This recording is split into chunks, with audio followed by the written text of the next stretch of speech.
Hello, I'm Esther Githui-Ewart. It's Friday, November 26th. This is Africa 54.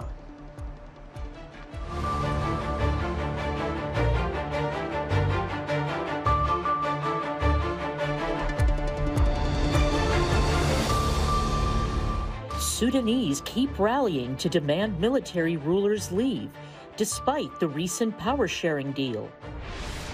A Gambian commission urges prosecutions for Yahya Jammeh-era abuses. And Cameroonian fishermen harvest invasive aquatic fern to create an energy source.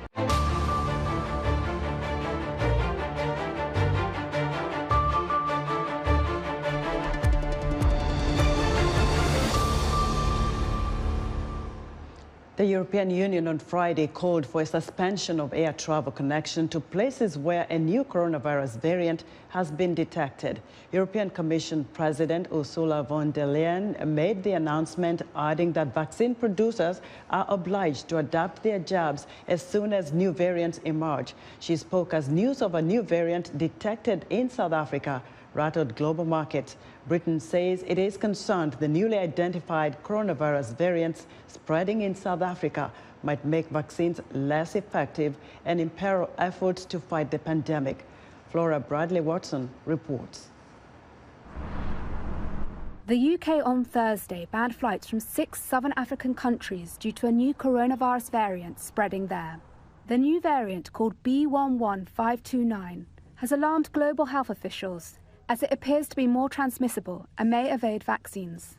That's because its spike protein is dramatically different to the one in the original coronavirus that the COVID-19 vaccines are based on.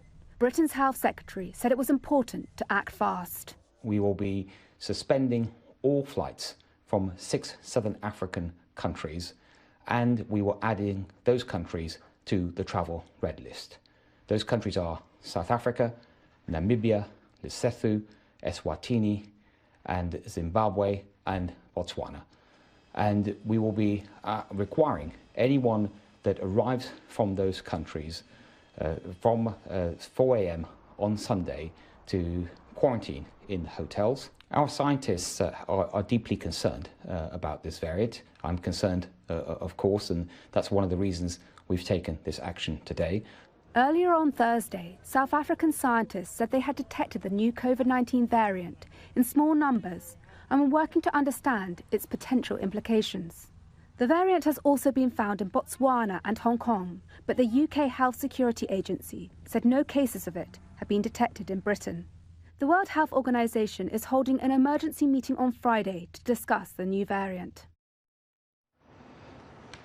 That was Flora Bradley-Watson of Reuters reporting.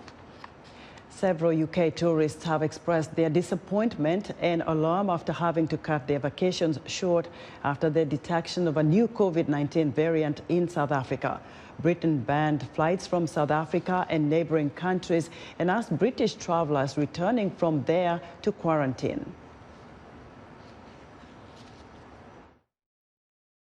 It's a big inconvenience. We had our flights booked for a week's time, but we got the news from our daughter in the UK about 12:30, 1 o'clock last night, saying that the UK were going to introduce a red list. It's unfair, it's unjustified, it's abrupt, and it's not good for tourism for South Africa. We understand that Virgin has been bringing in a lot of tourists into South Africa, and ever since these regulations were passed last night, people are frantically trying to get back into the UK. The implications for tourism for South Africa are dire. It's very unfortunate. Scientists are still learning about the variant identified this week, but the news pummeled global and oil amid fears of what new travel bans would do to already shaky economies across southern Africa. The variant, called B11529, has also been found in Botswana and Hong Kong, according to the UK Health Security Agency. Thousands of protesters took to the streets of Sudan's capital Khartoum Thursday to push their demands for a fully civilian government and denounce the October coup. The rallies came after the deposed Prime Minister Abdallah Hamdok signed an agreement with the military generals to be released from house arrest and reinstated as head of government. By God, this opinion is removed from what I see in the streets that exist today. This sends a clear message that this agreement is an isolated political agreement, removed from the Sudanese street, isolated from the roots of the Sudanese crisis, isolated from the goals of the Sudanese revolution, and isolated from the blood that was shed that is flowing now in Darfur. This agreement was a charade. This is something that has been arranged for him a long time. General al-Burhani, the people do not want him. But Hamdok, the streets want him. And then Hamdok's arrest was an act to complete the arrangement so that he will be reinstalled and accepted. The civilian coalition that had been sharing power with the military before the takeover and its former ministers have rejected the agreement struck by Hamdok, citing a violent crackdown on anti-military protests over the past month. Hamdok has said the Sudanese authorities are committed to democracy and freedom of expression. Mohamed Abdelsalam says his 18-year-old son, Mido, was his backbone. Last month, he was killed as he protested a military coup in Sudan, one of 42 such reported fatalities. Clara Frank has more. Mohamed Abdelsalam had been planning to help his son emigrate from Sudan to Saudi Arabia. Instead, 18-year-old Mido was shot and fatally wounded as he protested against a takeover by Sudan's military last month. My son took a fatal blow to the chest, and the forces who were there, whether the military or the Central Security Forces by the bridge, were firing live rounds and tear gas. None of the protesters were carrying weapons or firing. Yes, there were protesters, but it's their right to do so. If they had fired weapons, I would understand. But these were youths at the beginning of their lives, and he was my backbone. This was Mido's funeral procession. He's one of 42 people, according to medics aligned with the protest movement, to have been killed in demonstrations against the coup. Many of the dead were teenagers like him, or in their 20s. The youngest was a 13-year-old girl. Police have acknowledged a single protester death and have denied firing live rounds. Security forces could not be reached for comment. But the toll has hardened opinion against security forces, already blamed for protester deaths in the uprising that ousted autocrat Omar al-Bashir in 2019. Many, like Abdelsalam, also reject a deal signed on Sunday that reinstated civilian Prime Minister Abdallah Hamdok. This deal that was recently signed doesn't represent anything to the Sudanese people because we want a civilian government. This deal is nothing more than a ruse. The military is still in their place. Our sons who died for the sake of a civilian and democratic government. This deal is completely rejected. Protest leaders have vowed an escalation of civil unrest until the military is completely removed from power. On Thursday, they were marching again, this time under the slogan, "Loyalty to the Martyrs." Clara Frank, Washington. Ethiopian Prime Minister Abiy Ahmed is on the front line with the army fighting rebellious Tigrayan forces in the northeastern Afar region, state-affiliated Fana Broadcasting reported on Friday.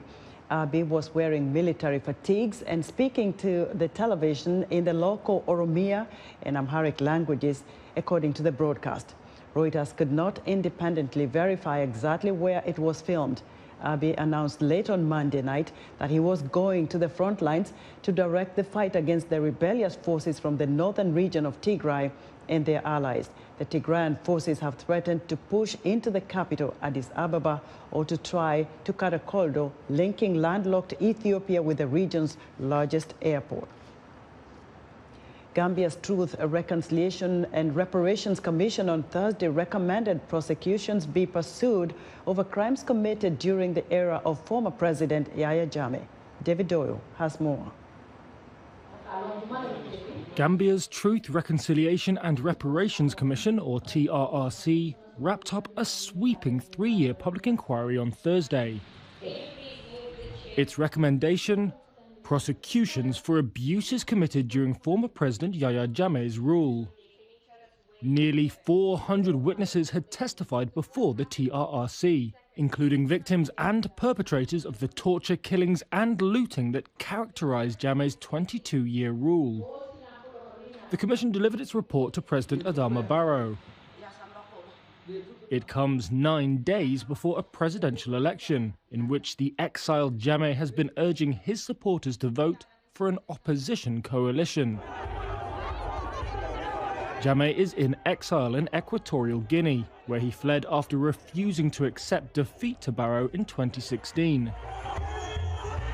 He was not reachable for comment on Thursday, but has previously denied allegations of wrongdoing.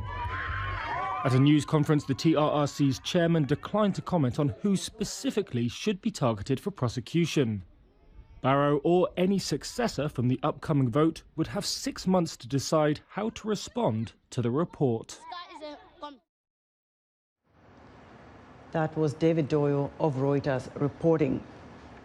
The International Committee of the Red Cross says that about 26 million people in various conflict zones around Africa cannot be reached by humanitarian groups.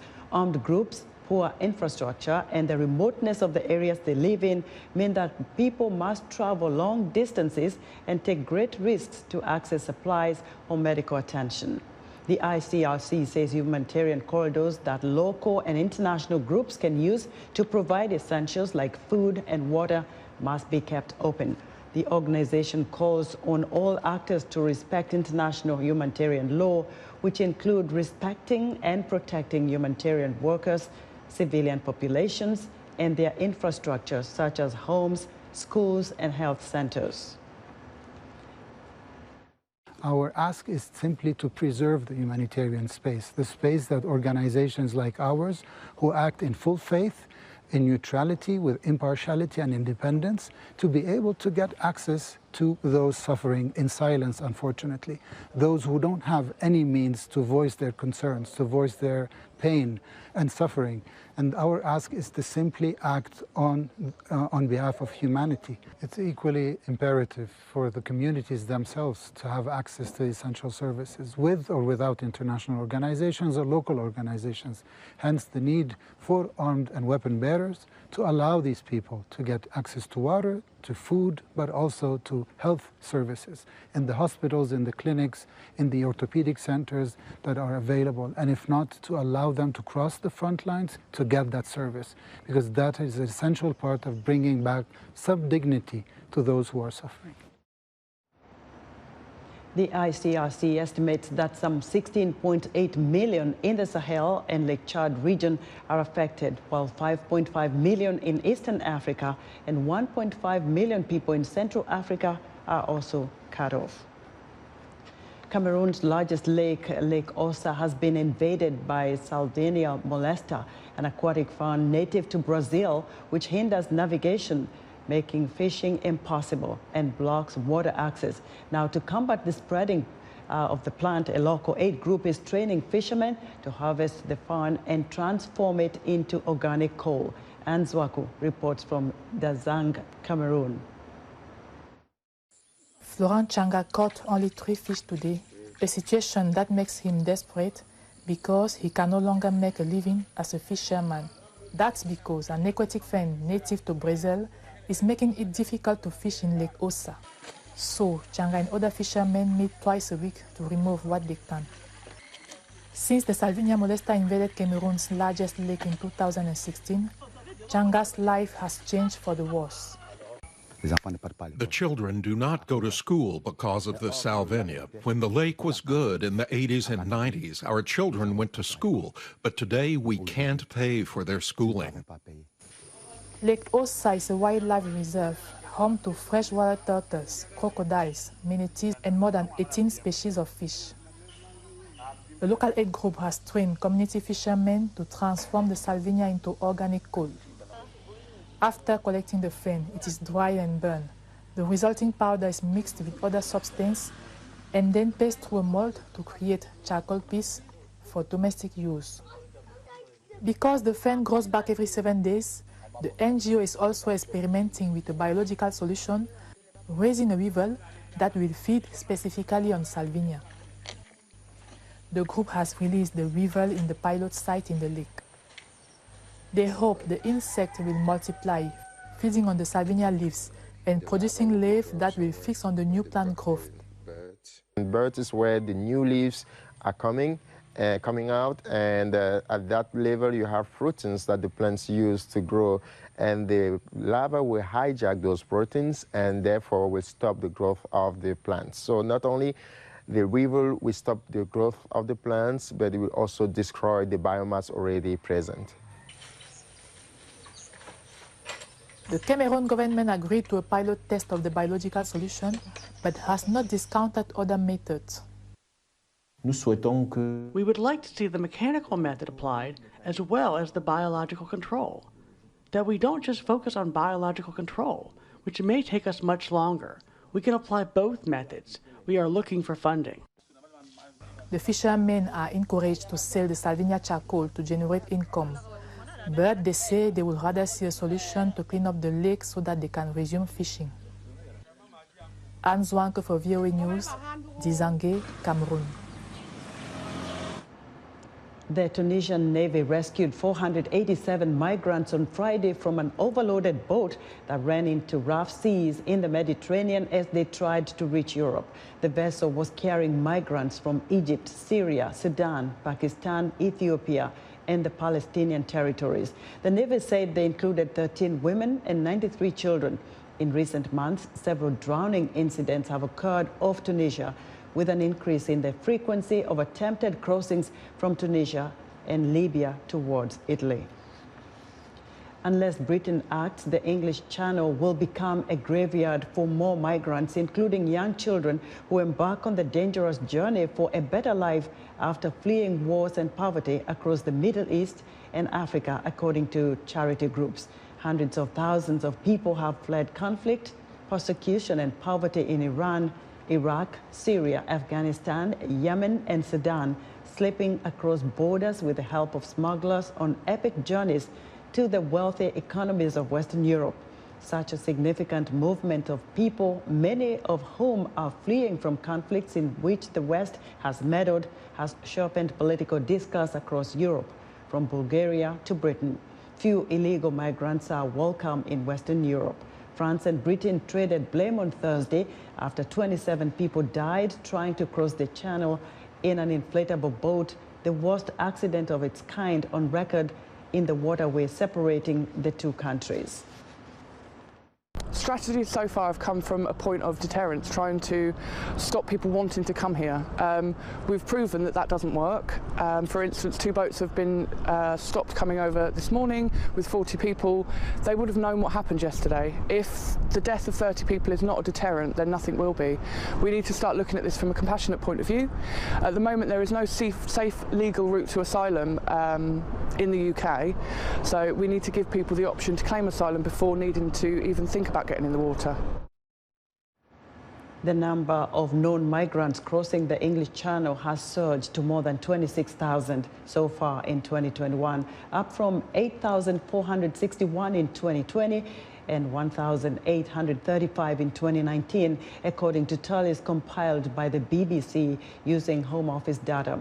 The Home Office said it doesn't publish its own data sets. Britain has expressed frustration at France's failure to prevent such crossings and to tackle people smugglers while calling for international action upstream. NASA tests an asteroid assaulting system to protect planet Earth. Plus, Japanese tourists ready for the trip of a lifetime, and a look at the historic sky-darkening lunar eclipse. VOA's Arash Arbasadi brings us the week in space. This week from Vandenberg Air Force Base in California, NASA launched a spacecraft on a mission straight out of a Hollywood movie. The Double Asteroid Redirection Test, or DART for short, began a 10-month mission to crash itself into an asteroid named Dimorphos. What does it actually take to deflect an asteroid? Well, you need a propulsion system. You've got to get really up close to it, and you need a fantastic guidance and navigation system. Airbus's Matthew Studdard explaining that even flying at around 24,000 kilometers per hour, DART's mission isn't to destroy the asteroid on impact, but rather just to give it enough of a nudge to reroute it away from Earth. DART will fly nearly 11 million kilometers for the test as part of a relatively low-cost $330 million project. NASA plans for impact in September of next year. No worries either way, as Dimorphos poses no real threat to Earth. In other news from the Baikonur Cosmodrome in Kazakhstan, 2 future space tourists and their cosmonaut flight mates prepared for their upcoming trip to the International Space Station. Japanese entrepreneur Yusaka Maezawa and his assistant Yozo Hirano checked their spacesuits and inspected the Soyuz 20 spaceship that will take them to the ISS. Russian state news says this will be the first time in 12 years that space tourists will fly aboard a Soyuz. Maezawa says he was nearly brought to tears by the impressive operation, and the crew is set to launch on the 8th of December. This all comes just a week after Russia fired a missile at one of its own satellites, creating thousands of pieces of space junk that the United States and NATO called reckless, as the debris potentially endangers the space projects of all countries. Meanwhile, Starlink, the global broadband service subsidiary of SpaceX, apologized to customers who complained about a slower-than-expected rollout. Starlink promised customers who paid $100 deposits that they'd have a beta version of the service by mid to late 2021, but the company said in an email that silicon chip shortages would push back delivery until next year. Business Insider reports the company has more than 1,600 satellites in orbit. Astronomers complain those satellites block views of anything beyond them in space. Finally, the longest partial lunar eclipse in centuries happened this week, as previously reported in this segment. Seen here, the lunar eclipse, also called a blood moon, lasted 3 hours, 28 minutes, and 23 seconds. The Earth's shadow covered 98% of the moon, and NASA says it was the longest such event since February of 1440. Arash Arabasadi, VOA News. In honor of United Nations Universal Children's Day on November 20th, Music Time in Africa host Heather Maxwell brings music produced in 2021 by children into focus. Joining her to present is VOA colleague Kwame Ofori.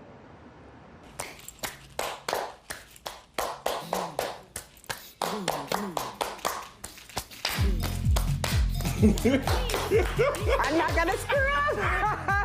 Carry. Yes. All right. Hello, everybody. Every year, United Nations celebrates children with Universal Children's Day on November 20th. So in honor of that, we are doing a top 3 of music produced by children just recently. So starting with number 3, we are going to Uganda with Masaka Kids Africana. Sunga, sunga.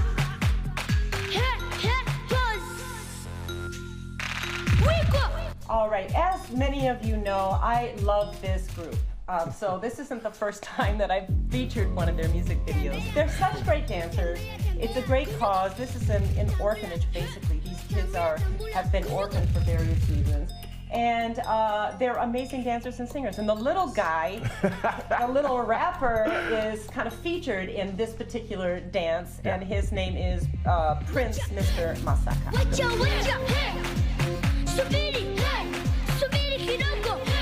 It's a fun video, and for me the interesting thing is, Ugandan kids experimenting with an Afro-pop, Afro-EDM sound, and I never expected it, and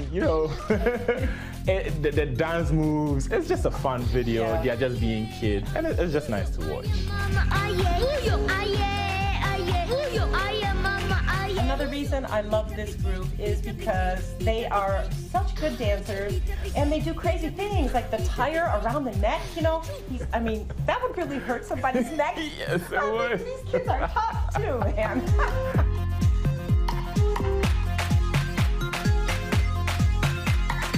Okay, so number 2 takes us to South Africa, Limpopo province with Ndlovu Youth Choir. Now, this song is called Ciao Bella.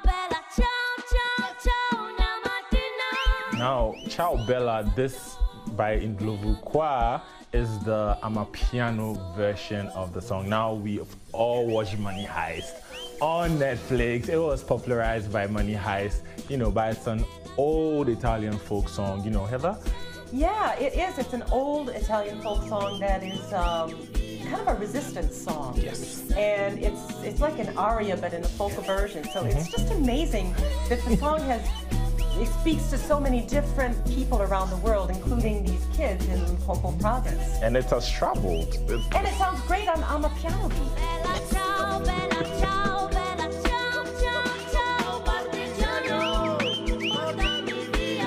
So Bella Ciao, you know, by Ndlovu Choir was produced by Louis Avi. You know, that was his Amapiano version. And then they lent, you know, their vocals. But because Ndlovu Choir is very popular, you know, they obviously get to carry the name. So yeah. It's on YouTube. You guys should check it out. And number 1, Kwame, why don't you announce number 1? Drum roll! Number 1 is by Photocopy featuring Shatawale. Ghana!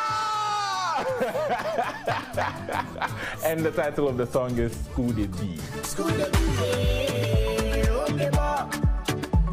de Bee. Even though I don't speak Pidgin, I get it. And you can by looking at and watching the video and hearing the message.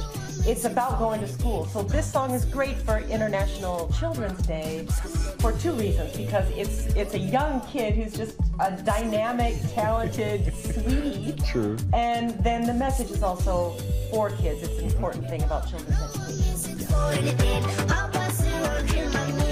Now, Photocopy is a very young kid, like 7 years. What's his story? You know, he just used to watch his dad, who is also an artist, I believe, and then would tell his dad he wants to, you know, do music. And his dad, being supportive, was like, hey, let's do this. So he would take him to the studio, and he was that good. He's very eloquent, by the way. Yes, very eloquent. He's just 7 years, and then he's in the 2nd grade. So it's just interesting to see Ghanaians and, you know, West Africans embrace Photocopy. He has over 400,000 views on his video, so it's amazing. Yes, and it's just been released in November. Yes.